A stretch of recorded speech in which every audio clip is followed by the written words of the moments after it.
What's good, people? Thank you as always for passing by the channel. Much appreciated. Hit that subscribe button if you guys are new. All right, so it's I think 99.9% confirmed that Amir Khan will 110%. So I've gone from 99.9 to 110% take on Terence Crawford. All right, that's a fight that looks like it will go down. April 20th is the date I think I've heard. So again, that busy period of April to May is going to be stacked with fights now. We obviously know that Canelo fights in May. Joshua, obviously, fingers crossed, they obviously will fight in April. They're talking about Usyk fighting in April. So it's going to be a packed boxing month. And I always feel like September and that April-May period are the best months for boxing. And I think it's going to be that way. I think Khan versus Terence Crawford it's an interesting fight. It's an interesting fight. I'm not the type of channel to do breakdowns. I just don't know why. I just don't do breakdowns of fights. But stylistically, Khan can cause Crawford some problems. I'm definitely not saying that Khan beats Crawford, not at all. In fact, I'd say it's more 90% Crawford, 10% Khan. But Khan, just based on hand speed and experience, and that's something that I don't think Khan uses a lot of, but Khan has a lot of experience. This is the guy that bloody won Olympic silver medal at 17. This is the guy that turned pro at, what, 19? He's been around the block. He's had a lot of fights against a lot of good people. So he's got the experience of a big fight night. So if Khan can use that experience, it'll be interesting. One thing about Crawford, and I'm a huge Terence Crawford fan. You guys know that if you followed the channel for a while. But you have to be honest here. Terence Crawford is a freeweight world champion. A legit freeweight world champion. There's no, he didn't fight that guy. No, legit freeweight world champion. But if you look at the record, and this is not being critical, but if you look at the record, it's not that thick. It's not that thick. That he hasn't had that marquee fight. And sometimes that's just down to opponents not being there or fights not being able to make. Like Mikey Garcia, let's be honest, at 135, that would have been interesting. Broner at 140 would have been fun. I think he would have probably won both, probably. So he's just missed out on the big fights.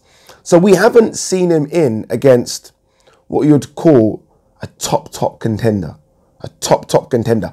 I don't know if Amir Khan is still a top contender. And when we saw him against Vargas, you can maybe raise questions that he's not even a contender anymore. But I do think it will be interesting for a few rounds.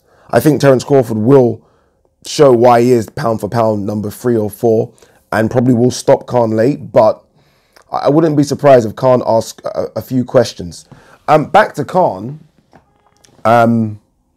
Fuck me, his resume is getting thick. His resume is getting thick. I mean, Brook can cry into his bowl of Special K as much as he wants. Brook isn't getting the fights. Khan's record and resume against the top elite fighters now is getting thick. Again, win or lose. And look, I've never been a fan of sort of fighters trying to protect their O. Sometimes you've got to go in there and show what you can do. Don't get me wrong, the only fight on the resume that I would say was silly is Canelo.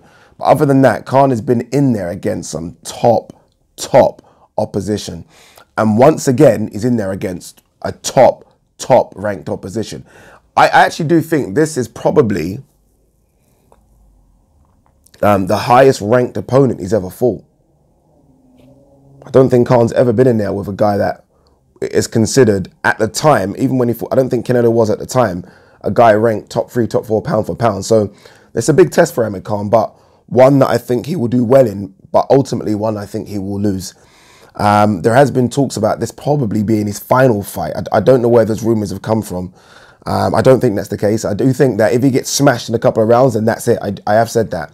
But I think if he holds his own and gets beat by a decision or even gets beat by a late stoppage, no shame in that. No shame in that whatsoever, because I think Crawford will do that to a lot of guys at 147. Maybe not the very top guys at 147. Like, I can't see Crawford stopping Spence. I can't even see him stopping Garcia or Furman. Or would he stop Porter? He might stop Porter because Porter's reckless. But again, Porter's difficult to stop. Has Porter ever been stopped? No. He's been put down, but not stopped. So it's a good fight. It's a good fight. I just rambled on a bit there. I don't know what I was saying, but it's a good fight. I look forward to it. And it'll be interesting now to see what's next for Kell Brook, right? Like, what's going to happen? Because the last time they were somewhat close, Khan took on Canelo and Kell Brook said, give me GGG. Is he going to ask for Jared Hurd? Is he going to ask for, I don't know, Harrison, Charlo to kind of counter this? Or Is he just going to play it safe and maybe take one of the fringe 154 guys? I still do think an Austin Trout fight's a good fight for him. But anyway, good luck to Khan. Good luck to Crawford. I like this period of the year because this is the period of the year we start getting fights announced.